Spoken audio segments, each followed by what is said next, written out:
love the smell of napalm in the morning. You see, we're on a mission from God.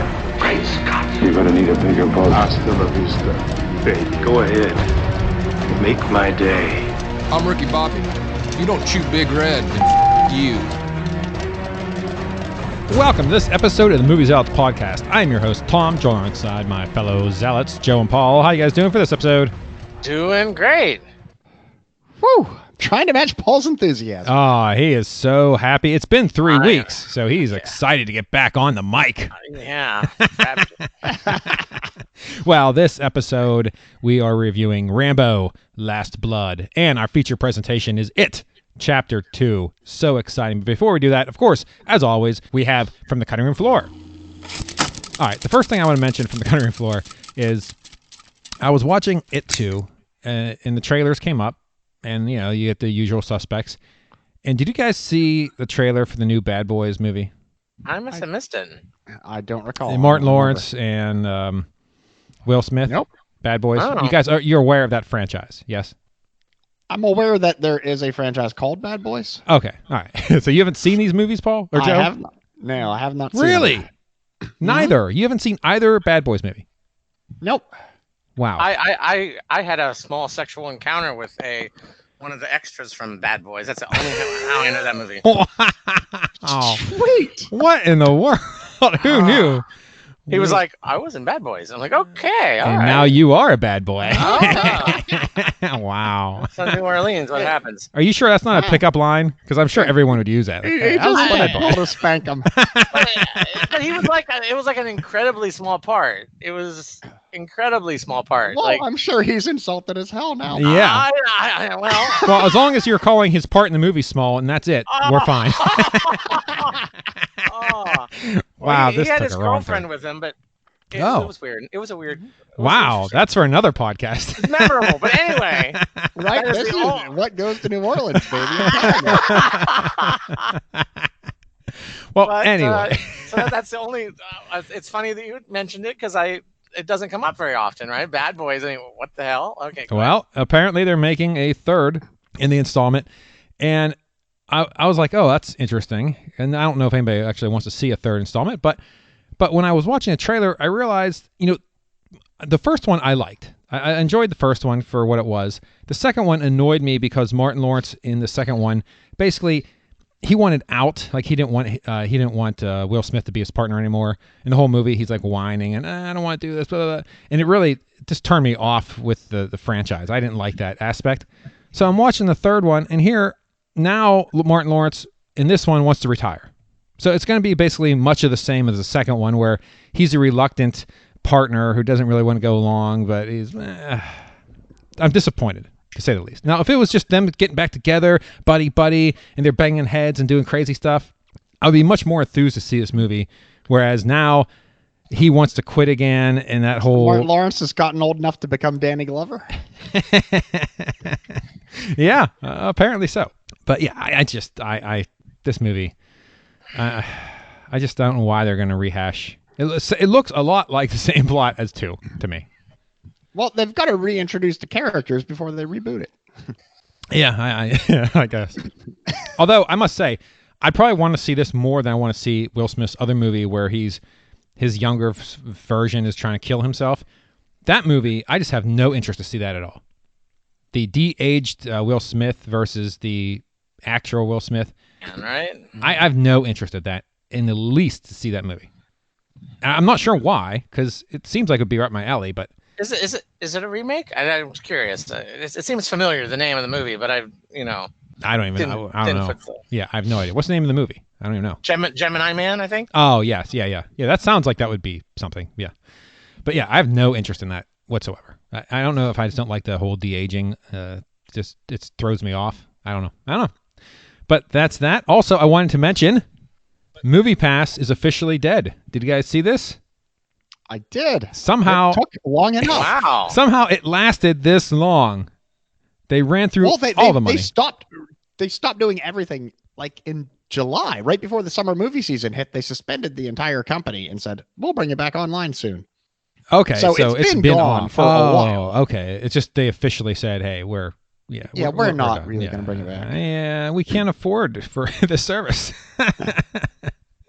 But we should say that, to its credit, it did spawn, right? I mean, really, AMC's MoviePass was a response, right? Yes. So, it forced the industry to do something. The problem was MoviePass it sacrificed itself. Not in a position to do anything except go out of business. Bleed money. Yeah. It's like, AMC can afford to do this movie. Because they only pay half the price for each movie. This is what they only have to pay the studio part. This is what you would do if you were in a situation of Brewster's Millions, where you have to dump a lot of money and have nothing in return. You create MoviePass. Just create MoviePass.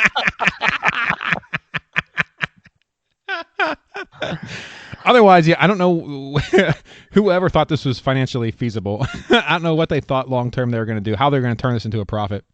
Yeah, I think I heard that they thought they were going to be able to manipulate the industry and force the movie theaters to start giving them discounted stuff and things like that. But the theater, like AMC, is like, oh hell, we can do this on our own. Because I've seen the the Company Man videos on AMC.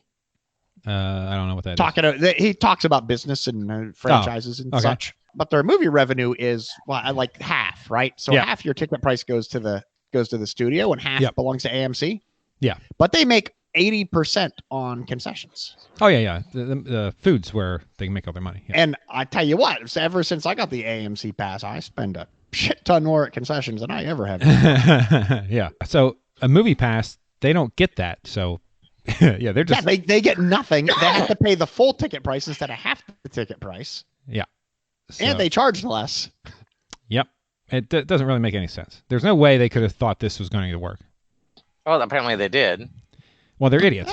Maybe they didn't. I mean, because I think they did because the guys who started MoviePass did okay, right? They started the company. They got an initial round of investment. Then they took it in public and then got a whole bunch of people to buy into it, in which all the bankers got out and cashed out their profits. And then whoever bought this stock lost their ass. Yeah. The guy who started MoviePass made a ton of money. Yeah. Yeah. It's just not a long-term feasible business model. Yeah. He scammed a whole bunch of fools, but yeah. I'm not sure that's a long-term, a good way to make money, I guess, right? Yeah. Well, I know one thing. I think I am going to jump ship from AMC and go to Regal. I think September is my last month. I think I started the Regal or the AMC in October, or it might have been November. So whenever my 12 months is up, because I'm basically locked into the $19.99 rate of AMC.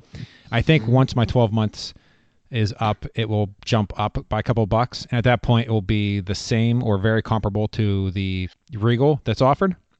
So I think I'm going to do that since the Regals, I have much closer Regals to me, plus they're nicer. The only downside... Your Regal is wonderful. Oh, yeah. The only downside is, to book online before I get to the theater, they still have fees I'd have to incur, which I don't like that. So I'm not going to do that. I'm just going to go to the theater and get my tickets, at the theater, which means I do got to show up a couple minutes at least before the show actually starts, and a little bit more than that if I want to go to see an opening weekend movie, because then I have to worry about where my seats are. Mm-hmm. So I'm not. Well, luckily they closed the book on the Avengers, and you don't have that mess to deal with. Yeah. Well, there's still going to be more movies, but yes. So I think I'm going to do that in the next month or so, and I will keep everyone posted as to how that is going. So there you go. Joe, you want to talk about Between Two Ferns, the movie? Yes. Paul and I both started that. Neither of us got through much of it. I tried to watch it twice and I fell asleep, not due to the lack of entertainment of the movie, just because the time of night I'd flipped it on. I can sleep through anything, so it doesn't matter what's on. I'm going to fall asleep if I put it on at 10 or 11 o'clock at night. So I did see the first couple scenes. Very funny stuff. Matthew McConaughey. So good. I got up to John Legend, which was going to be good, but I just didn't. I didn't get that far. Who was the second one? I know who you're talking about, but I can't. I mean, yeah. Keanu Reeves. Yeah, Keanu Reeves. Yeah. He's making fun of his intelligence the entire time. He does find the worst things people say about them. And he just poked. Yeah. Oh, yeah. So good. Yeah, so I assume the whole movie is basically just that. Well, it kind of. I mean, it has its own kind of story. Oh, okay. Right. I don't know if you want spoilers. No spoilers. It's not a good story, but it's a story. It's a rehashed trope of, it's kind of a rehashed story about him's path to finding right. Essentially, in the world. It's him being able to spend more money, actually having a budget to do his little segment, chain together a bunch of these segments with famous people, wrapped a little bit of a plot around it to call it a movie, and then he released it. Yeah, and it's which is great because I love it. I love it. But the problem with it, it's just, I mean, each segment in its own is hysterical. Yes. But all of the segments in one sitting is, there's a reason YouTube videos are like 12 minutes long. Oh, no way. How many of these can you watch in a row? Because there were like 12 of them in this movie, right? Yeah. I don't think I can watch 12 Between Two Ferns in a row, which I did during this film, and I was like, oh no, see, I'm different than you. I was over it before it ended. I was like, this would be much better as just watch it on YouTube until you get tired and come back a week later and watch a few more type of thing. Yeah, see, when I first found Between Two Ferns, it was after it was already going, and I binge watched a bunch of them, and so so this is really, it's kind of like a creep show or Tales from the Crypt movie where it's just a bunch of individual segments. They throw it together with one commonality and they release it. Yeah, they throw one silly plot around the whole thing, which they kind of did with this, and it was one of these really silly stories that they. But you could tell right off the bat with the Matthew McConaughey scene where, I mean, they had a sealed room. They were filling with water. There's no way he would have done that with a regular segment. Like, there's no way they'd budget something like that. Yeah, but I mean, did that really add a lot to it that they? He could do things. He had ideas that he'd wanted to do that he'd never be able to do with a Funny or Die budget that he could do. And Will Ferrell was moderately amusing, right? I mean, yeah, Will Ferrell. It wasn't maybe as good as the segments, but Yeah, no, like I said, I'm going to watch it and I'm going to enjoy it. I'm sure because I enjoyed what I've seen so far. I just got to watch it at a time where I'm not going to fall asleep. Good stuff. What else did you see? I think it was just too much. Too much of a good thing. But it is something you can watch a little bit of, and and then pick it up later because you're not going to lose it. Yeah. Very good. All right, Joe, what else you got? What else have I got? Oh, did we get a rating on that one? You guys are going to be mad at me, but I say TV. Wow, really? Okay. I've only seen the first 10 minutes, and I say stream at least. Minimum. I was debating streaming TV. I'm like, no, this isn't even. I just don't want to watch the whole thing. This is what bored watching YouTube type of viewing.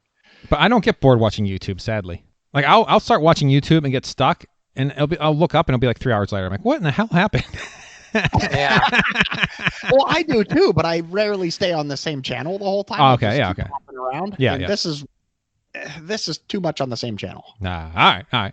Let's see. What about? I guess first, Magicians season 1. Oh yes. Paul, he's finally watching Magicians.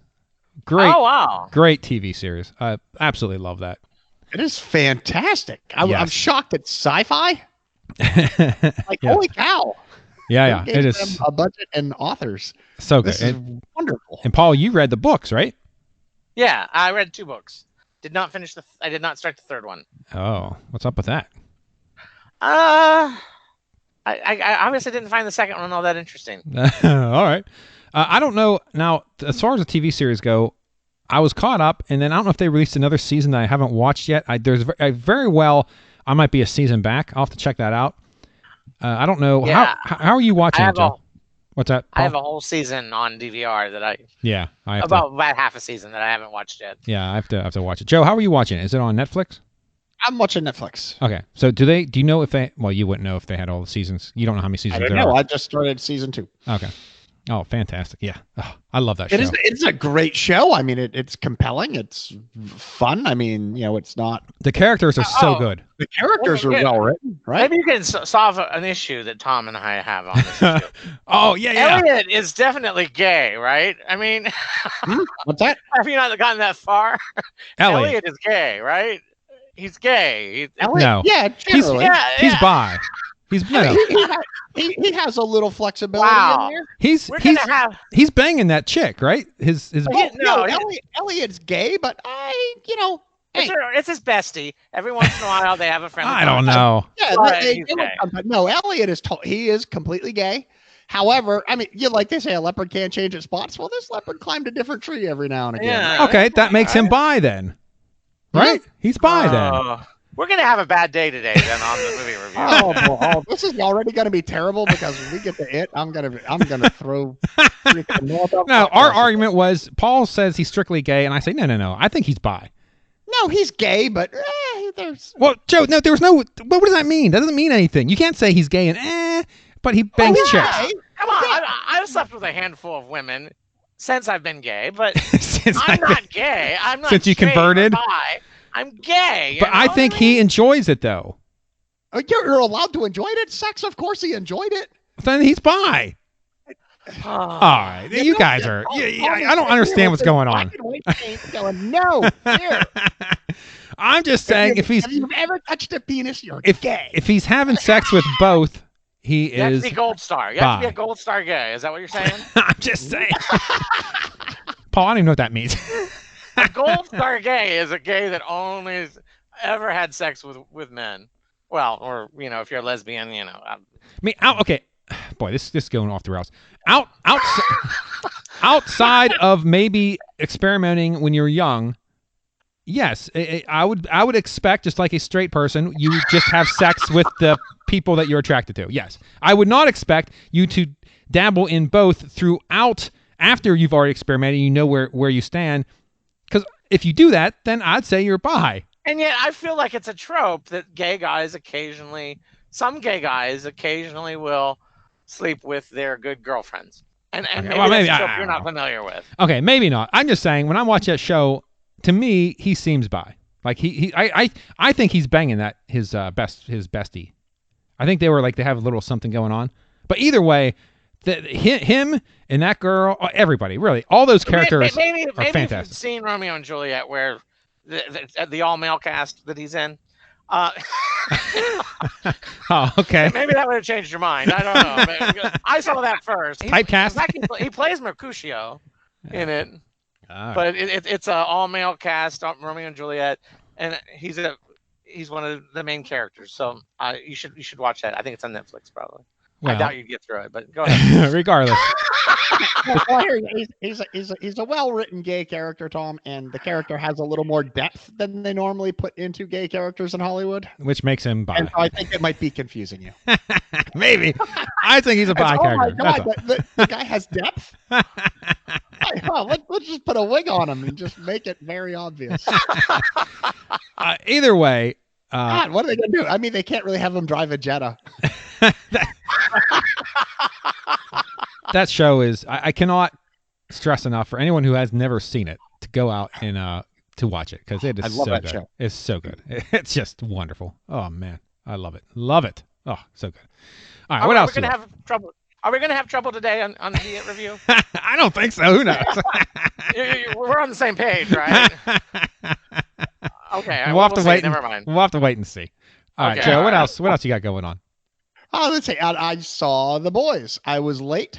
You guys all told me to watch it, and I was very late in watching it. Oh, yes. Watch The Boys. I forgot you haven't finished watching that. So, what do you think? So good. I love it. I was shocked. At first, I'm like, whatever, right? And then I was like, I was surprised at how good I was, and then it was like all the sexual exploitation and murder with these superheroes. I'm like, oh my God, what is with these people? They're horrible. Let me tell you something. When that lady, okay, spoilers, obviously, that lady, her baby, he brings her baby down, then he blows everybody up.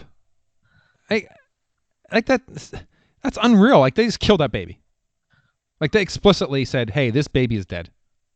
Yeah, I mean, they killed lots of children. They just Well, yeah, I mean, like in the airplane, yes. I mean, he let everybody die. Like, but oh shit, I broke the cockpit. Well, we're gonna have to kill them all. But in that scene where that guy was blowing up at the very end, where he's blowing everybody up, he saved him, and he left that baby just to get blown up. Yep. Like, wow, that is so brutal. And I was so curious how this was going to end, because that superhero, there's nothing you can do to him. He's basically unstoppable. And this reminded me too, because I have to apologize to both of you for my Brightburn review. Okay. Saying, no, that's not really how. No, this is what happens. This is the logical extension of Brightburn. You were both correct. Yeah. I take it all back. I saw. Well, nope. Paul. That's all I could think during the show. Like, damn it, Tom and Paul were absolutely correct. And I said the kid wouldn't act like this, and Paul chastised me, and he was right. And I was so curious as to how, like, the main guy was going to get away without getting killed. And I'm so happy the way they ended it, where he got to live. And I'm so curious what they do with season 2. It was and I was surprised that I read online that the comic book doesn't have at all of the stuff that I kind of assumed. How the first season ends, the big ending, and that's not how the comic book goes at all, which kind of surprised me because wow, you kind of saw it coming, sort of, right? That she'd still be alive, pop up, right? Yeah. But anyway, so good though. I mean that I cannot wait for season 2 to come out and see what they do with it, because this is the best. This is like the absolute golden age of TV right now. Oh, definitely. Also, Paul or Joe, did you catch the Akron, Ohio slap? I did. The diss? Okay, so you heard it. No, it was Dayton, wasn't it? Dayton. I'm sorry. Yeah, Dayton. That's where Paul is. Yeah, Dayton. Yeah, he slapped down Dayton. Yeah, at least we're not. I don't know sure what the line was, but yeah, he dissed Dayton. I was like, holy cow. Yeah, because they sent him to what was it, Sandusky? Yeah. And he had to become the Sandusky Fishman or some silly like that. So stupid. Talking about the roller coasters. Man, we have a lot of roller coasters. It was really enjoyable. Hey, at least it's not Dayton. Yeah. I can't believe you didn't pick up on that, Paul. That's your hometown. Come on. Or where you currently live. That's where I'm living. Let's just say it's where I'm living. Okay. You're not married to him. The van. Where he slams on the brake and that dolphin. Oh, yeah. Actually, that was so good because the fact that dolphin was hitting on him was really creepy. I was like, oh man, this scene's got to end. Thank God that dolphin died. Right? Oh my God. Because the only thing they haven't sexually exploited was that dolphin. Oh yeah, so that's another good one. The Boys on Amazon, right? Amazon Prime. Yeah. Check that out too. What? Oh yeah, you're right, Joe. It is a golden age for TV because wow. And like I said before, I got the Disney Plus. I got 3 years of that, so I'm excited for when that starts up and all the original content they're going to release, and just all the Marvel and Star Wars and just the library movies they're going to have available. They have a list. You can actually Google it now. They have a list of all the opening day content, and it is vast. There's a ton of stuff you're going to be able to watch. So I saw it. What About Bob is on the list. Yes. So worth I will. Just for What About Bob. I love that movie. So good. Richard Dreyfuss is so brilliant in that film. Oh, we should do an episode to just talk about What About Bob sometime. Yes. I could talk about that movie all day. So good. So good. All right. You got anything else? That is it for me. All right. Well, that's probably the longest From the Cutting Room Floor segment we've ever done. Luckily, we don't have much to talk about as far as movies, so let's get right into it. The very first movie is the one that only I alone saw, as Rambo: Last Blood. In the whole country, I think. But yeah. You may be correct. Released September 20th, 2019, rated R, runtime 1 hour and 29 minutes, starring Sylvester Stallone, Paz Vega, Yvette Monreal. Description: Rambo must confront his past and unearth his ruthless combat skills to exact revenge in a final mission. IMDb gives it a 7.1 out of 10. Rotten Tomatoes critics give it a 29%. However, the audience gives it a 85%. Box office budget is around $50 million. Worldwide gross is about 7. So yeah, Sylvester Stallone initially said this was going to be the last Rambo, but then I think at the Cannes Film Festival, it's pronounced Cannes, I'm not sure how you pronounce it. He said if this movie did well, he would not be opposed to continuing the series. So I guess this is the last movie because this did not do well. Notes of interest. After initial filming was done and the first cut of the movie was put together, it was test screened in spring 2019, and following additional photography and reshoots, different cuts were edited and test screened throughout the next few months. The movie was still being edited just weeks before theatrical release and before final cut was done. However, at the last minute, the movie was cut down even further to be shortened and faster paced, which is why the final theatrical cut is barely 90 minutes long, and why all the trailers for the film show some deleted scenes and dialogue. So yeah, this movie is an hour and 29 minutes, is very short. It felt very short to me, but which is good because I enjoyed it. But I'll get into that more in a second. After the montage, so at the end of the movie, there's a montage that basically follows him through all the Rambo movies, like scenes from the first Blood whole way through the last Blood. And at the very end of that, there's a scene where the wounded Rambo is riding away on horseback. So he's literally riding away into the sunset, essentially. Which I don't know where he gets the horse because he released all his horses prior to the battle that occurred, but whatever. So that's all the notes I have. So thoughts. I love the Rambo movies. They're fantastic. So this movie has a ton of issues. I mean, I can't even list them all. I have a hard time sitting here quietly while you talk about all the Rambo movies as a group and say they're awesome. I obviously you do have an issue because you're interrupting me. I also feel like the first Rambo movie was not at all like any of the other movies. Like the first movie was First Blood, yeah. First Blood was completely different movie. And it was a really good one, too. Yeah, and it had a lot of hard issues that it was talking about. And right. And then from then on, it wasn't the same movie at all, right? I mean, I loved them all, though.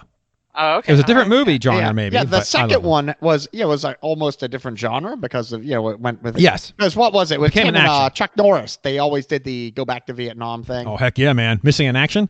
Yeah, and so those were, it was in that genre. It was one of the best films of that genre. Yes. Rambo 2. But yeah, like the one in Afghanistan, you really tell me you like that movie? Okay, wait. When Rambo sided with the Taliban? Wait a second. Which one is that? Is that which one? What was the last one before this one? Where he went, like he was on the boat. He went back to Vietnam as a 70-year-old. Well, he was on the boat. 60-year-old. No, right? he was living there on a boat, right? In the photographer or something. I thought that was good. To Cambodia or something. I like that. Now, between that one and... What about the one in Afghanistan? I don't remember that one that much. Okay. Rambo and the Taliban take on the Russians together? I'll be honest with you. That one I don't recall that much. It was awful. Okay, maybe it was. I don't know. I don't remember. I just remember... It was the Jurassic World 3 of the Rambo In series. general... I've enjoyed the Rambo movies, and the later Rambo movies, they amped up with his age the brutalness and just how graphic the movies have become. I mean, that last one before this one was super graphic, and this one does not pull punches either. It is super graphic. I think they earned that rated R rating because all the crunching is just his joints. Yeah, did he stab 4 foreigners with his walker? And oh, jeez. Well, you guys have no right to say anything because you haven't seen the movie. You haven't even seen the movie, so just shut your mouths and listen to my review. I think we've seen the movie. No, you haven't. All right, so this movie. So in all the Rambos, he's been a loner. He's always on his own. He's antisocial. It's got all these issues. This movie opens up. So the last movie before this one essentially ends with him going to like some farm. Like it shows him like going off back to the States to resume his life or whatever. So this one picks up basically like a decade after that or so, whatever the time frame is. And it's weird to see Rambo like in a makeshift family situation because he's always been on his own. Like he's never had like a like he wakes up and there's a kid and there's a lady. Now the kid's not his and the lady's not his wife, but he's still living side by side with these people. I think the plot. I'm not clear, but I think the girl. It's basically the reason why he gets back into fighting and killing is his sister's daughter. Is his niece. I think that's how the story is. I'm not clear as to their relationship in general, but he's living on this big farm with her and some lady, which I'm not sure who. I think maybe that's the guy's. Is that safe? I mean, in the first movie, it's established that he becomes homicidal. His PTSD makes him homicidal. Well, he has a thing of tunnels in the backyard or the front yard that he hangs out. So he doesn't really. I don't know if he hangs out in the house as much. I don't know if it would be a good idea for him to be around children. Just. Well, she's a. I mean, he's all right. You know, he's good. He's right, good, okay, Paul. Don't worry all about right. it. He's got it under control. There's some pills in the kitchen cabinet. Because the years and years of He does take pills. extraordinarily violent behavior. Actually, Joe, that's a good point. Throughout the movie, he does take pills, and at one point, he throws them down on the ground. So I think that's when he becomes Rambo. I don't That's know. probably blood pressure, right? It could be anything. He has a giant Paxil lollipop he just licks Wow, on while you he's guys. taking care of the horses. You guys are too much. Okay, so he's got a family. Sorry. All right, so here's the plot of the movie. He's living with them. The niece or the girl is graduating high school and she's going off to college, but her mother died giving birth and her dad left. He fled away at that same time. He didn't want anything to do with her, and that's how this lady started caring for her along with, I guess, John Rambo. So before she goes away to college, a friend, quote unquote, of hers down in Mexico finds her dad, calls her up, says, "Hey, I found your dad. Come down here. You can confront him, find out all the answers you want." So essentially the premise is she's going down to Mexico because I think she's a little Latin. So I guess Rambo's sister they showed the dad, the deadbeat dad, and he's Mexican living in Mexico. So he goes down. Yeah. Oh, Wow, this is going to get bad, isn't it? Oh yeah, there's not a good Mexican. Well, no. The lady, the mother, this lady is a good one. She's a good Mexican. I think she might be the dad. She might be the mother of the deadbeat dad. I'm not 100% sure. Oh man, Okay, I'm getting incredibly uncomfortable just hearing the words. I She's know. a good Mexican. Well, it's not meant this to. This is sounding like a Is Rambo, did he have tunnels or a wall? No, it was tunnel. He drives through the wall. Rambo's out there building a wall to keep himself busy. Wow. Yeah, this is sound like a right-wing fantasy as we speak. But keep going. All right. So she goes down to Mexico to her Mexican friend who used to live up, I guess it's Arizona or wherever they are, but she moved back down to Mexico. So, and they already established earlier in the movie that she's bad because the mother figure says, "Oh, I was glad when she moved because she's not a good girl or she was bad." So you already knew that she was going to sell her out, right? So she goes down. This friend takes her to her dad. The dad essentially says, "I don't like you. I don't want your mother. Go away. Don't ever come back." So then the lady, the friend, takes her to a club where she gets drugged, and essentially she sells her out to being sex trafficked. Now she's part of the cartel, being doped up and having sex with everybody, right? So this friend sold her out. So the first problem I have is the fact that this friend actually went to the trouble to find the dad, because there's really no reason. I mean, all she has to do is call her, say, "Hey, I found your dad. Come down to Mexico." Have her come down, take her to this club, say, "Hey, your dad works at this club. Let's go here," and have her drugged, get her whatever she's getting, and be gone. Why go through all the trouble of actually finding the dad before you sell her out to the cartel? Doesn't make any sense whatsoever. And it introduces the dad, which literally there's a scene where she's confronting the dad. Dad says, "I don't love you. I don't like you. Get away." And she goes off pouting. And then Rambo shows up at one point, says, "You're bad." And he walks away. And that's it. So now we have this really bad guy who doesn't get any type of justice, or just they introduce him and do nothing with him. And that's the end of his role in this movie. Like it'd been so much better just to cut him out completely, because he doesn't do anything. He doesn't provide any narrative to the story, or doesn't progress the story in any way. Just a bad character who doesn't get justice. Like, well, okay, that's just stupid. That's the problem of editing out half the movie, right? Yeah, that's probably a good point.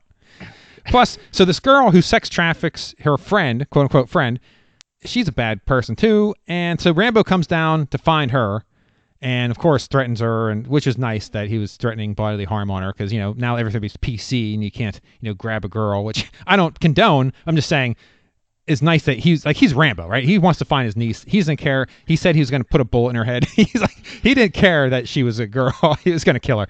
But the problem is, I think after Brad Pitt and and Once Upon a Time in Hollywood. Yeah, that is true. Yeah, that's true. Yeah. We've opened those floodgates back up. So she points out the cartel to him. Then she goes away, and that's it. That's the end of her story. So the niece spoiler, ends up dying. She ODs and dies. So this girl sells her out, and nothing happens to her in this movie. Like, she's okay. She walks away fine. So where's the justice in that? Sometimes crime does pay. Oh man, so annoying. So then, of course, he goes down. The cartel finds him, or he goes to confront him. They beat him up.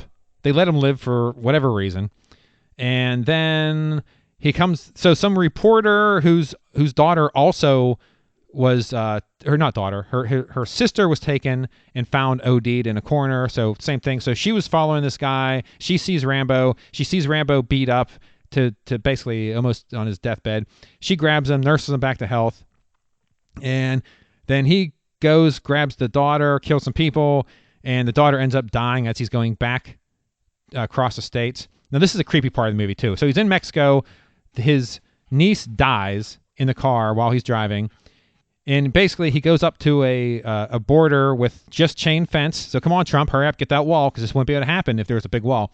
He drives through the fence, drives whole way up to Arizona with her corpse, and he drives home. So that way the mother figure can see her, I guess, and they bury her in the backyard. I'm wondering if so they bury her in the middle of just desert. I wonder if they told like the government, like, because as far as they know, there's no death certificate. Yeah, like, I mean, in 10 years she's gonna get audited by IRS. Like, where's all your stuff? She's like, no, she's been paying your taxes. Well, yeah. At that point, they'll bust Stallone for keeping her Social Security check the entire time. Yeah, so it's very strange. And Rambo's gonna have to break himself out of jail. So he does that. Then there's the whole montage where he's building up defenses, for a big battle, and then he goes down and he gets the reporter hey, you need to help, blah blah blah blah. She reluctantly helps, which I don't know, I guess she just points out where this guy lives. She goes in. So basically the cartel is controlled by these two brothers. So he goes into the one house, kills everybody, cuts off the brother's head, and stabs like a picture of his niece to his chest, so that way the other brother knows who did it. Because earlier in the movie, they already established that the other brother grabbed his license, so they know where he lives. So, of course, then the cartel goes up to Arizona. Of course, Rambo... Here's another problem with the movie. Rambo basically just wipes him out. And they get him... I think he gets shot twice during the battle. But really, at no point is there any... Like, you're never thinking, oh my God, what's going to happen? Like, he just systematically just kills everybody with no problem. And it's like, oh, this is pretty... It's not very... It's like, it doesn't build up a lot of tension, because it's just like, yes, he's killing everybody. And at one point, he says to the bad guy, I'm going to rip out your heart because that's what you did to me. And I thought, it was just a metaphor. Oh, no. At the end of the movie, he literally gets a knife, cuts out his heart, and pulls it out of his chest. I'm like, oh, my Lord. Please tell me he bites it. No. Does he show it to him beating? Yes. Well, he shows it to him. I think he dies immediately, but yeah. It was unreal. Oh, yeah, holy mackerel. Show him his still beating heart. Oh, he did it. Wow. It was crazy. But here's another problem with the movie. So another problem is it sounds like the reporter the described so far is all problems, but go ahead. The reporter the reporter part, nothing ever happens with that. Like, that just ends. So I don't know why. Again, that seemed like it was introduced for a bigger ending. Like, ideally, he would stop the cartel, go down, save all the girls. The reporter would create a story to get national attention. That way, all these girls who are being sex trafficked get free, right? But then in this movie, he kills the one brother. The other brother comes up. He kills out his army and the brother, and then he rides away in the sunset. So the cartel still exists. There's going to be new management, of course, because the brothers are dead, but somebody else is going to step up. All the girls are still being sex trafficked. Like, he did nothing. His niece is dead. All the girls are still being sex trafficked in Mexico, and he's ran away off in the sunset. Like, the movie ends. Murdered a bunch of people and went on. Yeah, he doesn't save anybody else. It's pretty much exactly what happens with the cartel had he not showed up.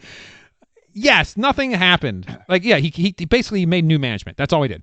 He killed the two brothers. I was like, wait a second. You're not going to save the other girls? Wow, I can't believe this movie has problems. Now, with all that said, I absolutely enjoyed watching it, every second of it. I loved it. I thought the movie was short. Like when it ended, I was like, oh no, go down and save the people in Mexico. I want to see more battles. You want more? I want more. And it just ended. Wow. Like, oh.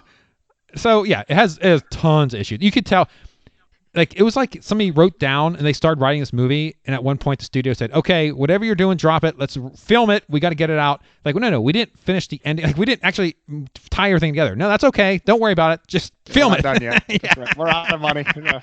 Yeah. We're out of sandwich at the craft services table. I mean, there's so many things they could Well, like. probably Stephen Miller didn't have a chance to finish it because he was. Oh, I don't get that reference at all, Paul. I know. He's the immigration guy for Trump. Sorry. Oh. He probably didn't have a chance to finish it before he sent it off. So. Wow. Jeez. That's Paul. wonderful. And Tom, before you give your rating, I want to add one piece of context to this. All right. Because I've been looking at Rotten Tomatoes Yeah. while you were talking. Yeah. And of course, it comes up and they're all the green splats for every review, right? For critics' reviews, except one tomato, right? All And right. I'm looking at, and the ratings are all 1 out of 4, 1 out of 5, D minus, D, 2 out of 5. And then there's this one rating, the tomato, 3 out of 5. All right. Good on you. And this is a great review. It just touches on part of what you said. It's so great. It says, it's only a guess, but a good part of the sound effects budget for this film was probably spent on heads of lettuce, scores of which have been torn apart in front of highly sensitive microphones to accentuate the carnage Rambo unleashes. Yes. I mean, my Lord. This movie is graphic. It is so I think graphic. that review fully sums up why you like this movie. Yeah, it is shocking. Like there are scenes in this movie when the audience in the theater, like there was a collective like, oh, like moan, like, oh my. Wow. It is super graphic. So if you like that, by all means. But all right, so this movie, yes, it has. I just laid out a ton of issues it has, but I absolutely loved it. I thought it was fantastic. I'll go stream because I liked it. But like I said, you probably don't want to go to the theater to see it. Wait for it to come on some service where you don't have to pay that much or anything. I mean, it's worth a couple bucks, but so good. It was a very fun movie to watch. And if you can just ignore all the issues it has, oh man, it's not a bad movie at all. And if you're obviously if you're a Rambo fan, you have to watch it to finalize a chapter, because this will be the last one. If you can look at the budget and opposed to what it's making in the theater. Yeah, it's not coming back, but man, so good. I actually, but I've said similar things about the Terminator series, and yeah, it still keeps coming back. that is true. That We're is gonna true. have to watch that crap for the rest of the time, aren't we? Yeah, I know. it's never going away.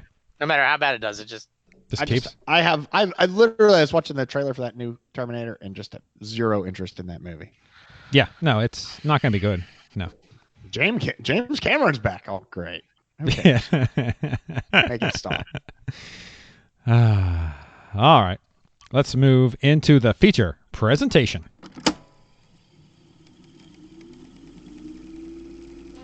And now our feature presentation. Feature presentation this week is It, Chapter 2. Tagline, Witness the End of It. Released September 6, 2019. Director Andy Muschietti. He directed It. And that's basically all he's directed.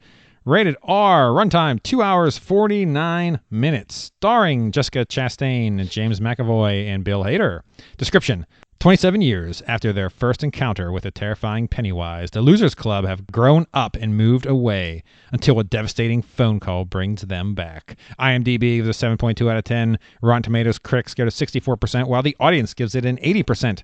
Box office. Budget, $79 million. Opening weekend, it made $91 million. Gross in the U.S. Now, this is about 2 weeks ago, so it's made more by then. $154 million. And worldwide gross, again, about 2 weeks ago, was $324 million. So this thing is cleaning up at the box office, as you would say. Notes. When adult Richie enters the abandoned theater, there is a shot where an old dilapidated "You've Got Mail" poster is behind him. If you look closely, the torn parts of the poster spell out It. A license plate on the wall above the owner of the antique shop is CQB241, the same as the license plate in Christine in 1983.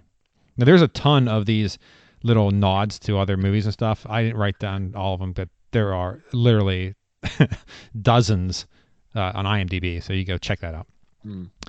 The owner also asks for so in that shop, the owner also asks for $300 for the bike, the same amount that George LeBay initially offers to sell the car for in Christine. So there you go. At 2 hours and 49 minutes, It Chapter 2 is 34 minutes longer than It, which ran for 2 hours 15 minutes. In total, both films have a combined running time of 5 hours and 4 minutes, which is over 2 hours longer than the original 1990 miniseries adaptation of Stephen King's novel. So, 2 movies are longer than the average. Now, is there any appetite for the supercut he said he's going to release? I'll get that as part of my review.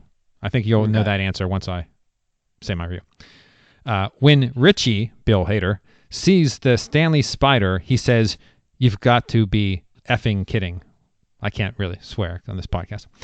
In John Carpenter's The Thing, a character says the exact same line reacting to a similar spider head creature.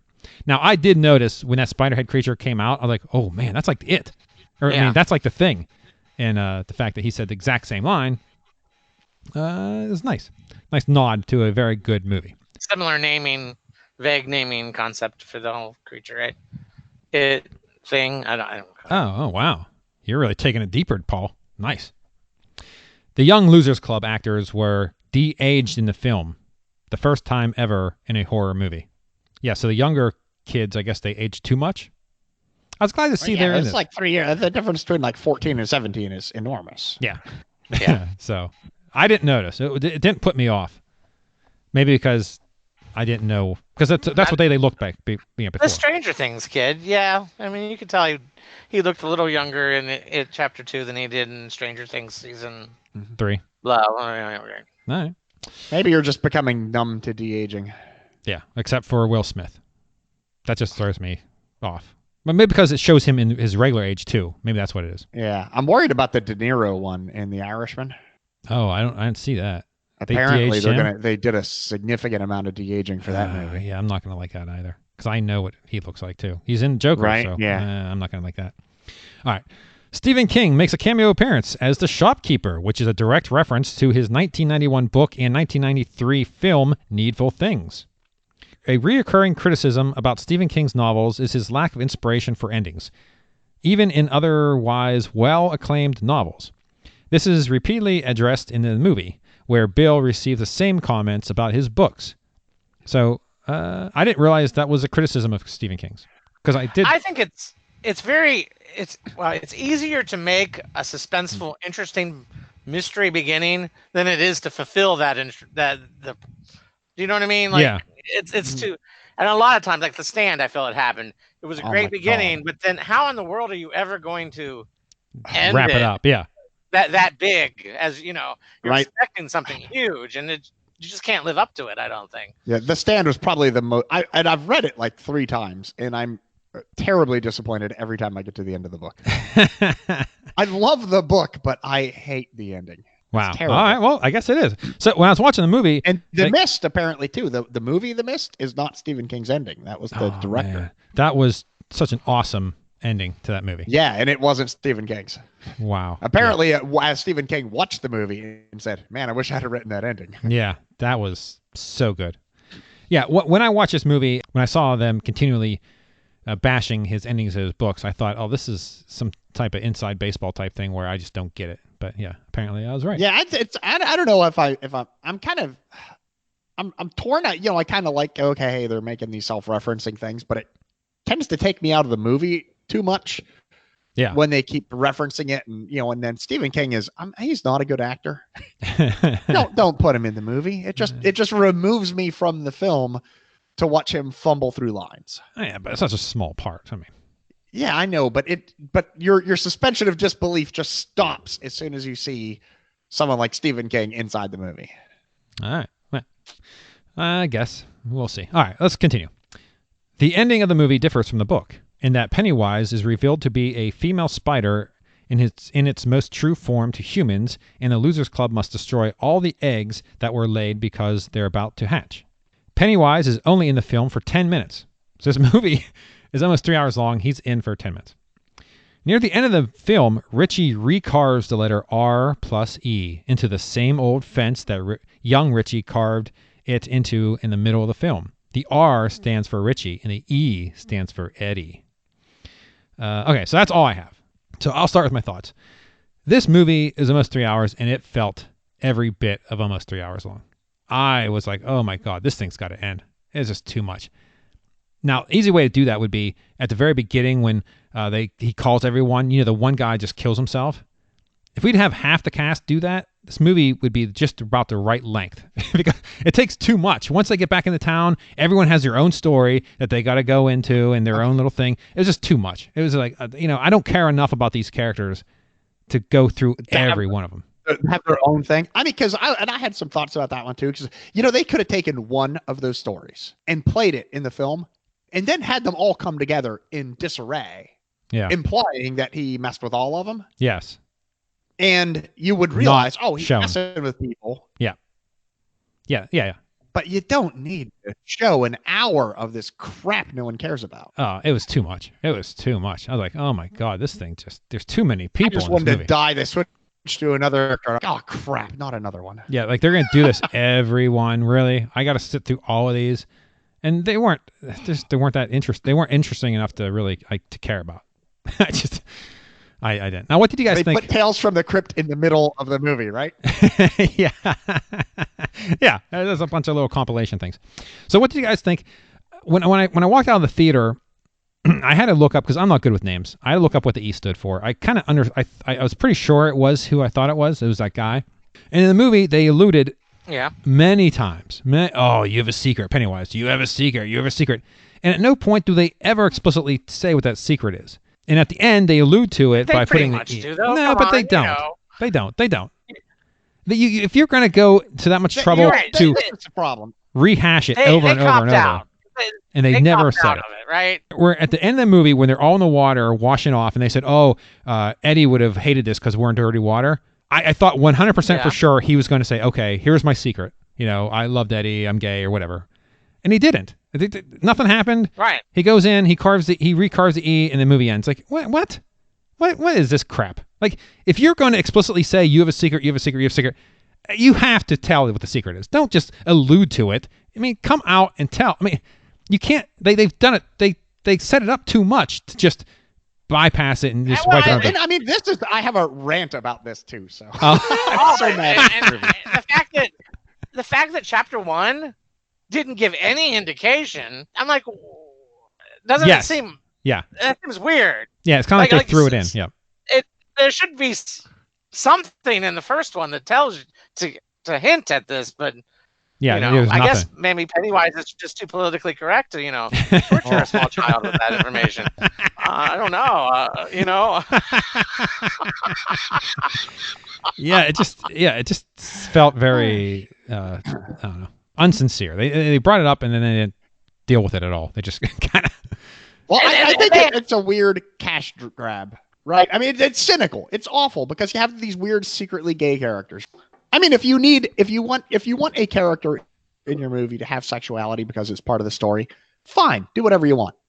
If you just want to have sexuality for some reason, okay, roll some dice, pick a sexuality, and own your damn answer. But what they're doing, how can we make them just gay enough to get gay viewers, but not gay enough that Republicans won't come watch my movie? Yep.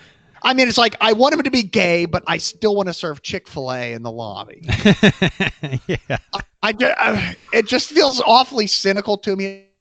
It's like, stop it. I mean, if you want sexuality in your movie, put it in. Nobody cares. Yeah.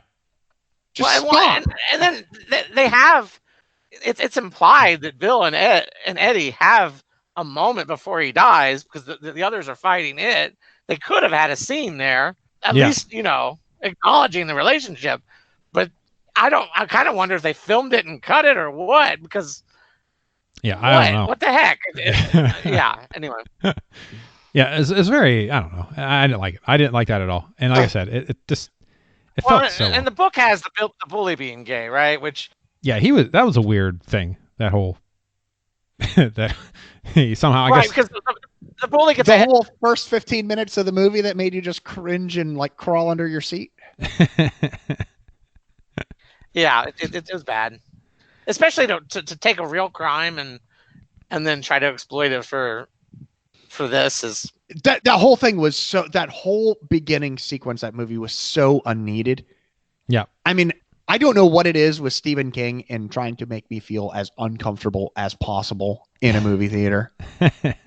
I mean, right? You have that one. What was that movie? That last movie we did, Gerald's Game. Yeah. Oh, it just creeped me the hell out. Now they have this weird daddy-daughter shit going on in this movie. I mean, you have them just brutally beat this kid. I mean, it's like, what is wrong with Stephen King? Maybe that's part of his horror. In the book, they don't actually show the gay bashing, right? It's the police talking about it afterwards, right?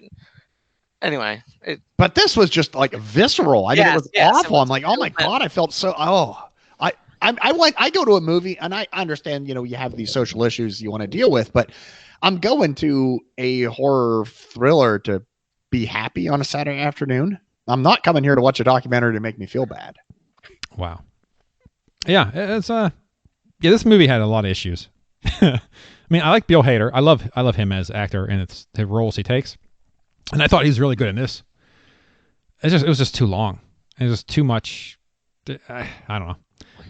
To me, this is a stream at its best. I can't say. I mean, it's a long movie. And the funny thing is, so long. The movie theater or the drive-in that's near where I live is showing a back-to-back double feature, It and It 2. I'm like, oh my God, that sounds awful. I don't know. I'd put a banana in my tailpipe and just let myself die. I'm with you there. Forget it. That's too much. Too much. Come get me, sweet death. Yeah, come Pennywise, come. Oh my Lord. I'm shocked Netflix didn't make it. They could have made it a miniseries. Yeah, it'd have been perfect. It should have been released on Netflix. It is of that quality. Yeah. But so that's me. Those are my thoughts. Joe, do you have anything to add? The only thing I really have to add to that is I was talking about it with my daughter when we left, and she's like, her biggest gripe of the movie was how seriously it took itself in that whole insane mythology they put into it for no reason that did nothing and didn't work anyway. So what was the point?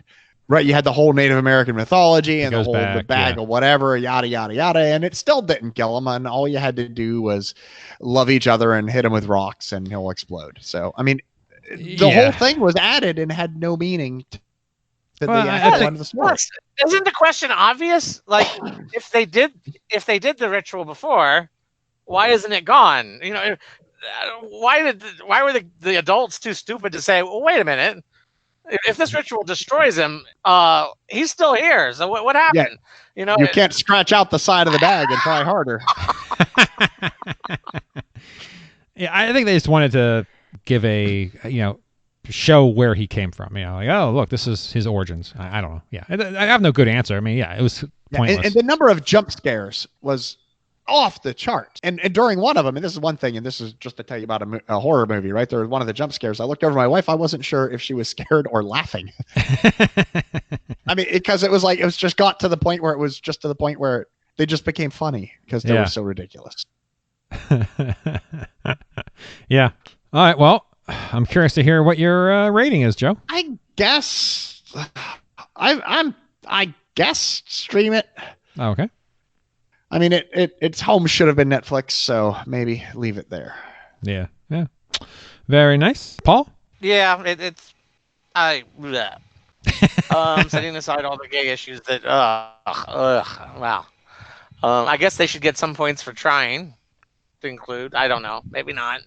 No, they don't. It's awful. Yeah, I feel like the original miniseries was better, maybe the second half. And then it wasn't that great to begin with. I'd have to say, I think I'd wait till TV though. Really, stream it? Okay.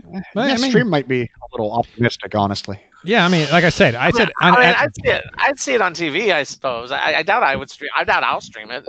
I mean, Actually, truly, when it comes on to Netflix, I will never watch it. Me either. So I'm actually never going to watch it. I'm going TV. Again. I'm going TV. You got me, Paul. Yeah. Oh, yeah, Paul, you win for going to TV. Yeah, you're right. I was just trying to be polite. My spouse has a personal vendetta against these movies, but because he used to do clowning, Really? And of course, Oh my God, That is I awesome. know. So that of is course, so wonderful. so he will Oh. not see this movie with me, of course. And Let me tell you he's a something, li- he's got some anger about it. It's okay. Paul. Next year, Anyway. Well, the clowns have been terribly maligned. next year, Paul, Joe and I are planning on going up to Kings Island. We're gonna stop by, and we want a little clown show. We want a clown show. I Oh. don't think he has any of his stuff, but he has like newspaper. He has newspaper clippings where he used to do it. Really? Oh, that is wonderful. Yeah, That is wonderful. yeah, That's awesome. yeah, That's fantastic. yeah. Oh. Anyhow, so yeah, definitely watch it on television. Maybe All if right, you're well, really bored, but I guess we got 3 TVs then. Yeah, that not a good movie all in all. And I guess the only reason to Now watch the it. supercut. Yeah, I know, right? What do you Yeah. say about the supercut? Yeah. Tom? No, thank you. Yeah. Oh my God, it's just too much. Too much.